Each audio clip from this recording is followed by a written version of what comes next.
Une nouvelle saison de Pékin Express arrivera très bientôt sur M6. 10 binômes sont au casting de cette édition au Royaume des Dragons.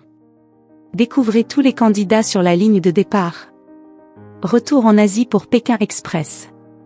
Cette année, les candidats se sont envolés vers le Népal, la Chine et enfin la Thaïlande pour une finale survoltée dans les rues bouillonnantes de Bangkok. À leur arrivée, les binômes ont découvert de nouvelles règles venues pimenter la compétition qui débutera le jeudi 5 mars sur M6. La production a décidé de revenir à l'essence du programme et interdit désormais l'utilisation des GPS et des traducteurs dans le jeu d'aventure, toujours présenté par Stéphane Rothenberg. On est obligé de trouver des ruses. En 20 ans, la course avait été simplifiée par les technologies, justifie le producteur Thierry Guillaume. On n'a jamais eu autant de rebondissements de course, ajoute William Lebugle du côté de M6. Côté casting, on retrouve, comme chaque année, le fameux binôme d'inconnus souvent très apprécié des téléspectateurs, des couples, dont l'un a une spécificité jamais vue dans l'émission, des amis, des familles et même des collègues. Un mix bien ficelé pour que les téléspectateurs puissent se retrouver en chacun des duos et découvrir des histoires différentes. Anthony, 52 ans, souvent en déplacement à cause de son travail, a dû délaisser sa fille Anna, 18 ans, marquée par ses nombreuses absences. À travers Pékin Express, les habitants de Tourcoing souhaitent se retrouver et se créer des souvenirs extraordinaires pour rattraper le temps perdu. Le papa va vite découvrir que malgré ses 18 ans, Anna prend les choses en main avec une facilité déconcertante et s'avère être le vrai moteur du binôme. Fusionnels mais têtus, ils devront avancer avec leurs deux caractères et pourront compter sur leur incroyable complicité. Elisabeth est poissonnière, Amélia est maraîchère. Elles ont fait connaissance sur les marchés d'Angoulême pour lesquels elles se lèvent à 3h30 du matin tous les jours et où leurs stands sont côte à côte depuis 17 ans.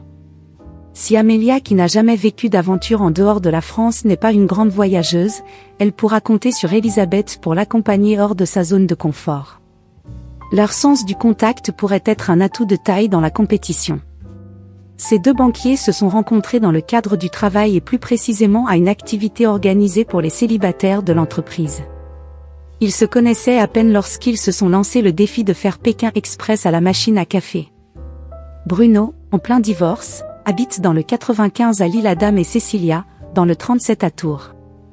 L'alchimie a été immédiate entre les candidats qui vont se découvrir grâce à l'aventure et repartiront peut-être d'Asie avec une relation plus forte que jamais. C'est la première fois qu'un couple avec 30 ans d'écart, 26 ans exactement, est au casting de l'émission. Florent, 36 ans, et Brigitte, 62 ans, se sont rencontrés à Miami lorsqu'ils étaient expatriés aux États-Unis et habitent désormais à La Ciotat. Brigitte est sportive et déterminée. Elle tire souvent son mari, plus épicurien et surtout moins aventurier, vers le haut. Malgré les engueulades, qui arrivent très vite dans la saison, le couple souhaite se dépasser en montrant que l'amour n'a pas d'âge.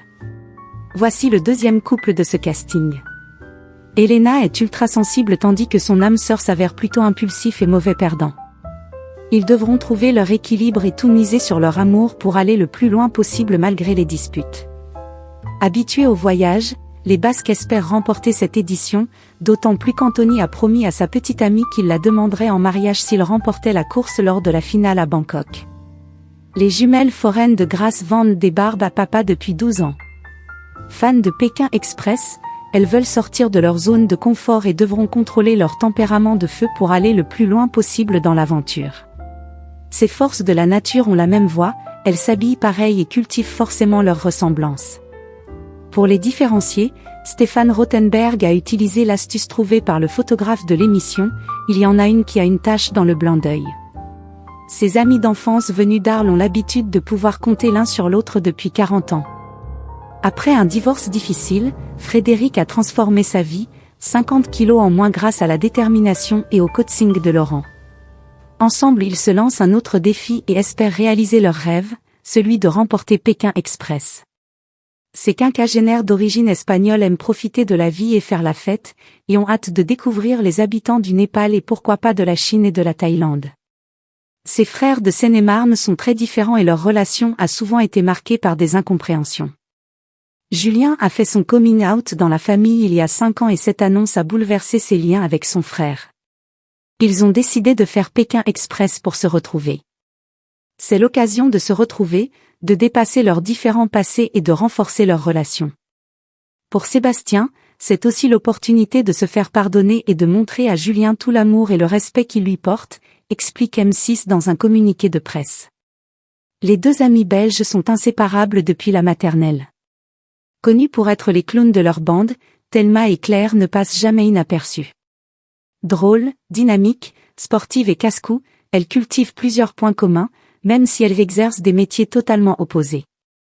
Thelma travaille dans une friterie et Claire est policière. Leur atout majeur, une bonne humeur contagieuse et une solidarité à toute épreuve. Pascal, 63 ans, est un Auvergnat qui apprécie passer du temps en forêt dans le calme quand il n'est pas avec ses enfants et ses petits-enfants. Au Népal, il va faire la rencontre de Fafa, son opposé avec qui il va faire l'aventure. Fafa est une professeure de sport de 51 ans ultra dynamique, célibataire et sans enfant, qui vit en région parisienne. Pardon Pascal mais Fafa prend toute la place, c'est un phénomène. Elle a un champ lexical et une manière de s'exprimer qui n'appartient qu'à elle. C'est un personnage étonnant. On ne peut pas faire plus différent que ces deux-là et vous le savez, les binômes d'inconnus soit ça marche, soit ça ne marche pas, prévient Stéphane Rothenberg.